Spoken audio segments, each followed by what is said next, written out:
چلیں جی، اب کچھ موسم کے حوالے سے بات کر لیتے ہیں. موسم نے انگڑائی لینا شروع تو کی ہے. آج مجھے قدرے بہتر لگ رہا تھا موسم کراچی میں. آج پتہ میں کیسے یہ جج کرتا ہوں کہ موسم بہتر ہے کہ نہیں. میں جب صبح اٹھ کے اپنا ٹیپ آن کرتا ہوں نا، تو ٹیپ واٹر اگر گرم ہوتا ہے تو مجھے پتہ چل جاتا ہے کہ باہر انتہائی گرمی ہے. اگر وہ میڈیم ہو تو پھر وہ سمجھ آتی ہے کہ یار تھوڑا سا ٹھنڈا ٹھنڈا موسم ہے. لیکن آج جب میں نماز پڑھنے کے لیے گیا تھا تو موسم بس آن اینڈ آف تھا. آنکھ مچولی کھیل رہا تھا سورج، شدت نہیں تھی. یس، ایسے ہی تھا. تو اب بالائی علاقوں کی بات کر لیتے ہیں. تو خیبر پختونخوا کے مختلف علاقوں میں گرج چمک کے ساتھ تیز بارش اور یالہ باری، فصلوں کو نقصان بھی پہنچا ہے. اس یالہ باری کی وجہ سے لوور دیر میں بارش کا پانی گھروں میں داخل ہو گیا اور جنوبی وزیرستان اور ضلع مہمند میں بارش اور یالہ باری کے باعث جاتی سردی لوٹ آئی. سوات کے بھی میدانی علاقوں میں بارش اور بالائی علاقوں میں برف باری ہوئی. اب کلام، مہوڈنڈ، مینگورا میں بادل برسنے سے موسم سرد ہو گیا. کیا بات ہے. گلگت بلتستان کی بات کی جائے تو بلتستان اور مضافاتی علاقوں میں بارش اور برف باری کے بعد سردی بڑھ گئی. ضلع استور میں کئی فٹ برف پڑنے کی وجہ سے لوگ محصور ہو کر رہ گئے گھروں میں. اور اسی طرح خیبر پختونخوا میں بھی بارش ہوئی اور یالہ باری ہوئی. لوور دیر، مہمند میں فصلوں کو نقصان پہنچا، لیکن جاتی سردی جو ہے وہ لوٹ آئی ہے. اچھا جی، اب ذرا آپ نے گلگت کی بات کر ہی لی ہے تو وہاں اور مضافاتی جو علاقے ہیں، آپ کو پتہ ہے وہاں 2 دن جم کر برف پڑی ہے. اچھا جی. اور یہ سلسلہ تھمنے کے بعد موسم اب کافی حد تک کلیئر اسکائی ہمیں دکھ رہا ہے. لینڈ سلائیڈنگ سے بند ہونے والی جو کرم ہائی وے ہے اور جگلوٹ سکردو روڈ، وہ ٹریفک کے لیے بحال کر دی. تو ہمیں مزید اس پہ بتا رہے ہیں مسعود احمد، ذرا دیکھ لیتے ہیں. جی بالکل، گلگت اور اس کے مضافاتی علاقوں جو موسم ہے 2 دن لگاتار وقفے سے ہونے والی بارشوں اور برف باری کے بعد مطلب کسی حد تک صاف ہو چکا ہے اور معاملات زندگی جو ہے بحال ہونا شروع ہو گئے ہیں. اس طرح اگر بات کی جائے شاہراہوں کی تو Gilgit Baltistan disaster management authority کے مطابق جو ہے قراقرم ہائی وے گلگت تا راولپنڈی سیکشن ہر قسم کی ٹریفک کے لیے بحال کر دیا گیا ہے. جگلوٹ سکردو روڈ جو کہ 2 مقامات پر بند تھا، اس کو بھی ٹریفک کے لیے بحال کر دیا گیا ہے. ضلع استور کے لیے جو استور ویلی روڈ ہے وہ کھچک کے مقام پر برفانی تودہ گرنے کی وجہ سے بند ہے اور چند مقامات پر اور بھی بتایا جا رہا ہے کہ بند ہے. اسی طرح جو استور کے بالائی علاقے ہیں، میر ملک، کمری، منی مرگ وغیرہ جو ہے تاحال وہاں کی رابطہ سڑکیں جو ہے ضلعی ہیڈ کوارٹر استور کے ساتھ منقطع ہیں. برفباری کے بعد جو ہے ان کا رابطہ منقطع ہے اور لوگ جو ہے محصور ہو کر رہ گئے ہیں اور لوگوں کی مشکلات میں خاصا اضافہ ہوا ہے.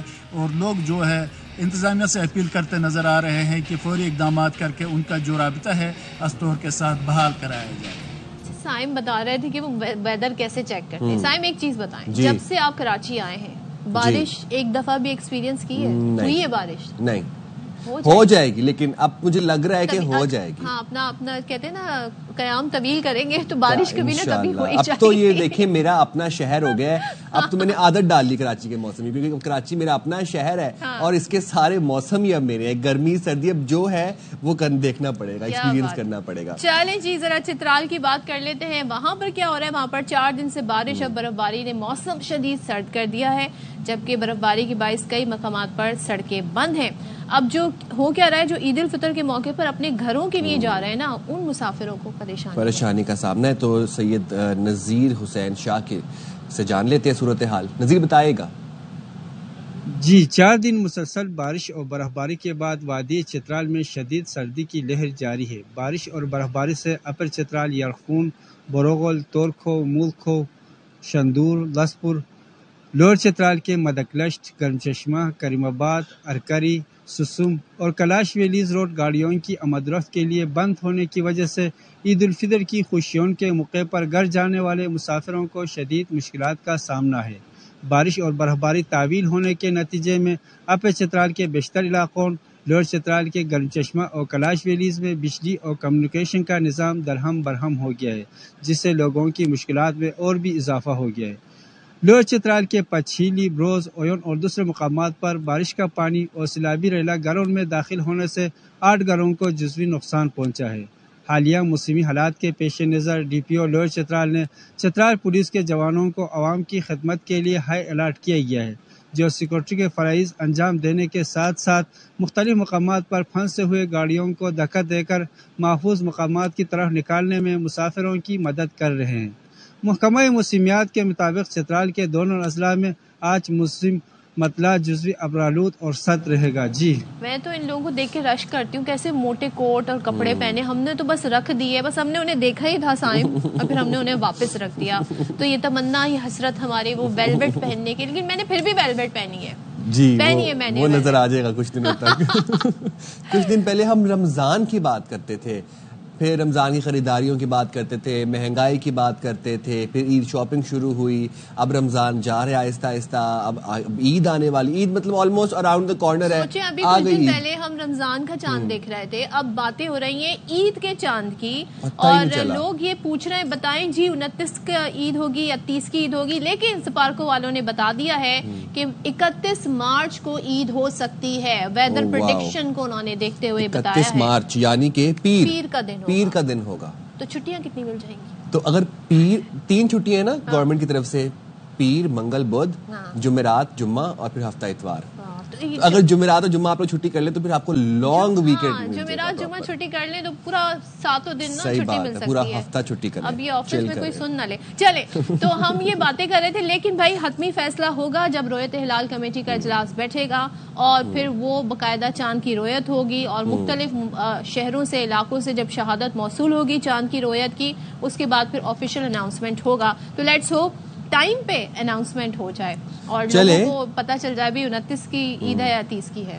ہاں بٹ یہ ہے کہ اینڈ تک جو ہے وہ لوگوں کی تیاریاں چل رہی ہوتی ہیں، اور آخری وہ جو چاند رات کی شاپنگ ہوتی ہے نا، چاند رات کی وہ جو ایک ایکسائٹمنٹ ہوتی ہے خاص طور پہ خواتین کے اندر، وہ جو ہے وہ دیدنی ہوتی ہے. ہمیں کہتے ہیں نا ہمارا دھیان سارا ٹی وی پر ہوتا ہے، کب اناؤنس کریں گے رویت ہلال کمیٹی، کب ان کا اجلاس کب اناؤنس کرے گا، کب بتائیں گے. تو وہ بھی ایک روایت ہے. اکثر تو بہت لیٹ بھی ہوتا ہے. ایک ٹائم تھا بڑی لیٹ ہوئی تھی، مجھے یاد ہے، وہ سال یاد نہیں آ رہا، 11 بجے اناؤنس ہوا تھا اور سب سو گئے تھے، پھر کالز آئی تھی جی سو گئے تھے کہ ہم اب سحری میں اٹھیں گے، اور پھر صبح پتہ چلا جی صبح ہی ہو گئی. چلے جی اب ہم ایک شامل کر لیتے ہیں خبر، اور وہ یہ ہے کہ وزیر خزانہ محمد اورنگزیب کہتے ہیں کہ وزیر اعظم کی قیادت میں بجلی کے نرخوں میں کمی لانے کے اقدامات کیے جا رہے ہیں. اس حوالے سے وزیر اعظم کی جانب سے جلد اعلان متوقع ہے. چین میں باؤ فورم کے دوران بلومبرگ سے انٹرویو میں وزیر خزانہ نے یہ بھی کہا کہ حکومت کی توجہ معیشت کو بہتر بنانے پر مرکوز ہے. بجلی کے نرخوں میں کمی سے مینوفیکچرنگ سیکٹر کو فروغ ملے گا اور برآمدات میں اضافہ بھی ہوگا. شرح سود میں مزید کمی بھی متوقع ہے. پاکستان اس کیلنڈر سال میں پہلا چینی یون بانڈ جاری کرنے کا ارادہ رکھتا ہے، جس کی مالیت 200 سے 250 ملین ڈالر کے درمیان ہوگی. اس فنڈ کا استعمال موسمیاتی تبدیلی سے متعلق منصوبوں کے لیے کیا جائے گا. اس اقدام کا مقصد امریکہ، یورپ اور اسلامی سکوک کی روایتی منڈیوں سے ہٹ کر مالیاتی ذرائع کو متنوع بنانا ہے. یہ موضوع وقت ہے کہ پاکستان دنیا کی دوسری سب سے بڑی اور گہری کیپٹل مارکیٹ سے فائدہ اٹھائے.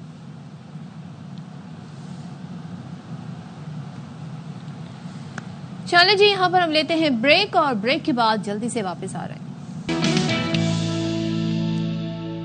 بھائی ہم تو یہاں پر، ہاں سائم، ہم تو یہاں پر پریشان تھے بیگر سے اور بھکاریوں سے، لیکن یہ والے جو ہے نا یہ کہیں اور ہی پہنچ گئے. یہ کہاں پہنچے ہیں جی؟ یہ پہنچ گئے یو اے ای. اور آپ اگر ان کے وہ کنورٹ کریں نا، جو انہوں نے وہاں سے جمع کیے بھیک، وہ اگر آپ اسے کنورٹ کریں تو وہ پاکستانی لاکھوں روپے میں بنتی ہے. اچھا، لیکن مجھے ایک بات بتائیں کہ کیا یہی وجہ ہے جس کی وجہ سے یو اے ای نے اتنی سفری پابندیاں لگا دی ہیں پاکستانیوں کے اوپر؟ اور نہیں تو ویزا اتنی مشکل سے ملتا ہے. وہ دبئی جس کا ویزا آپ کو مطلب 2 گھنٹے میں مل رہا تھا، 2 گھنٹے میں، آدھے گھنٹے میں. اب آپ دیکھیں کہ اب تو سو بھول جائے نا کہ آپ کو ویزا آسانی سے ملے گا. اب تو بلکہ اسلام آباد جا کے آپ کو بایو میٹرک کروانا پڑتا ہے اور پھر جا کے آپ کو کہیں ویزا ملے گا.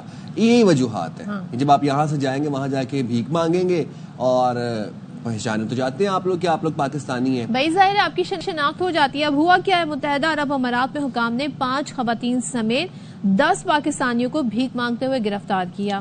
اب یو اے حکام نے پاکستانی حکام کو اس حوالے سے پھر انفارم بھی کیا.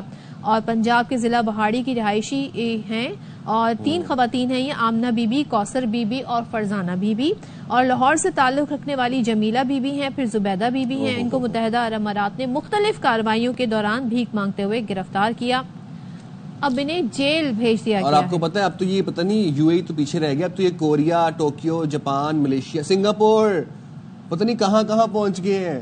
یہ ہم بہت ترقی کر رہے ہیں اس فیلڈ کے اندر. ہمیں چاہتے ہیں ہم ترقی کریں لیکن ایسے کیسے ترقی کریں. اب سنا ہے بھائی انہیں بے دخل بھی کرنے کی تیاری کی جا رہی ہے, تو یہ بھائی پاکستانیوں کے لیے بڑی بدنامی کی باعث ہے, اور اس کی وجہ سے ہمیں بڑی مشکلات ہوتی ہیں, ہم جیسے لوگوں کو مشکلات ہوتی ہیں.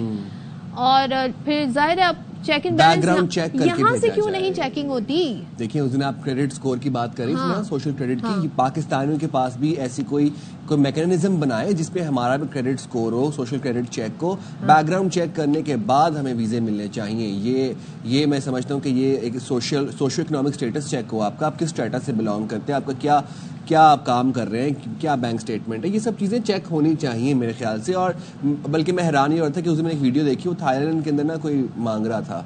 میں نے کہا اپروچ بڑی ہے, گولز بڑے ہیں, لیکن تھائی لینڈ میں اس کو بھیک نہیں ملے گی. ہاں یہ بڑی صورتحال ہے, اور بھائی اس پہ کچھ اچھا, لیکن یہ اس میں یہ بات بھی تھی نا کہ ان کو پھر ڈیپورٹ کیا جائے گا. امپورٹنٹ بات یہ تھی, ان کے ایمرجنسی پاسپورٹ تیار ہوئے. اچھا جی, شہر قائد کیا بات ہے, شہر قائد کی اس کی بات کرتے ہیں. خوبصورت بنانے کے لیے پہلے ذرا میں یقین کر لوں, شہر قائد کو خوبصورت بنانے کے لیے اور شاہراہوں کی بحالی, صفائی, تجاوزات کا خاتمہ, ترقیاتی منصوبوں کی رفتار تیز کرنے کے لیے سندھ حکومت نے اہم قدم اٹھا لیا ہے. اور قدم یہ اٹھایا ہے کہ میئر کراچی کی سربراہی میں خصوصی ٹاسک فورس قائم کی گئی ہے, جس میں کمشنر کراچی سمیت دیگر اعلیٰ حکام شریک ہوں گے. کیا یہ ٹاسک فورس اسی طرح کی ٹاسک فورس ہوگی جنہوں نے رمضان کے اندر مرغی کے گوشت کے ریٹس کم کروائے تھے؟ بھائی اب کمشنر کراچی اس میں ہیں تو لیٹ سی کیا ہوتا ہے. اب ہوگا کیا بھی, اہم شاہراہوں کی تزئین و آرائش کی جائے گی, غیر قانونی پارکنگ کا خاتمہ اور سیویج کے مسائل حل کرنے کی نگرانی. چلے جی, ہم جاتے ہیں فیصل آباد جہاں پر وزیر مملکت طلال چودھری اس وقت بات کر رہے ہیں. جو فینس ہے اس کا کام 92% مکمل ہو چکا ہے. 1400 کے قریب کے چوکیاں 1400 چوکیاں قائم ہیں جس پر پاک فوج اور سیکورٹی فورسز کے اہلکار موجود ہیں. بارڈر جو ہوتا ہے اس کی حفاظت کی ذمہ داری 2 ملکوں کی ہوتی ہے. جس کو بارڈر لگتا ہے دونوں سائڈ کے ملک اس کی حفاظت کرتے ہیں, دونوں سائڈ کے ملک اپنی ذمہ داری پوری کرتے ہیں. اور اگر ایک ملک کرے اور دوسرا نہ کرے تو پھر 2600 کلومیٹر کے اس بارڈر پر اس کی حفاظت اور ذمہ داری پوری کرنی جو ہے وہ بہت مشکل ہو جاتی. پاکستان کے پاس تو ریسورسز اتنے نہیں ہیں جتنے امریکہ کے پاس ہیں. جو امریکہ کا بارڈر میکسیکو کے ساتھ ہے وہاں بھی امریکنز آج کے دن تک اس کو محفوظ بنانے کے لیے پوری کوشش کرتے ہیں لیکن نہیں بنا سکتے. بات بارڈر کی فینس کی نہیں ہے, فینس موجود ہے, چوکیاں موجود ہیں, مگر کے پی کے سی ایم کا یہ کہنا کہ یہ دہشت گردی وہاں سے لوگ آ جاتے ہیں, وہاں سے لوگ آئے نہیں ہیں. وہاں سے ریڈ کارپٹ بچھا کر اور بارڈر کھول کے بانی پی ٹی آئی نے 4000 دہشت گردوں کو بسایا ہے کے پی میں اور پاکستان میں. بارڈر فینس نہ ہونے کی وجہ سے دہشت گردی نہیں ہے. اپنا گریبان جھانکے, C T D counter terrorism department کمزور ہونے کی وجہ سے کے پی میں دہشت گردی ہوتی ہے. اپنی ذمہ داری پوری کرنے سے بچنا, کوئی بہانہ بنانا, روزانہ کی بنیاد پر دہشت گردی کی جنگ میں کوئی تکڑا بیان یا ریزالو شو کرنے کی بجائے, اپنی فورسز کے ساتھ کھڑا ہونے کی بجائے کوئی بہانہ یا کوئی ایسا بیانیہ پیش کرنا کہ جس سے دہشت گردوں کی حوصلہ افزائی ہو. کس دہشت گردوں سے ہماری لڑائی ہے؟ ہماری جنگ کس سے ہے؟ ہماری جنگ ان لوگوں سے ہے جن سے نہ مسجدیں محفوظ ہیں نہ نمازی, جنہوں نے نہ رمضان شریف کا کوئی احترام کیا ہے, نہ نہتے عورتوں اور بچوں کا کوئی احترام کرتے ہیں, جن سے نہ کوئی بازار محفوظ ہے نہ کوئی مدرسہ اور درسگاہ محفوظ ہے. یہ کون سا جہاد ہے کہ رمضان شریف ہو, نمازی نماز پڑھ رہے ہوں اور حملہ آور ہونے والے کہیں کہ وہ جہاد کر رہے ہیں؟ یہ جہاد نہیں, یہ دہشت گردی ہے. قرآن پاک میں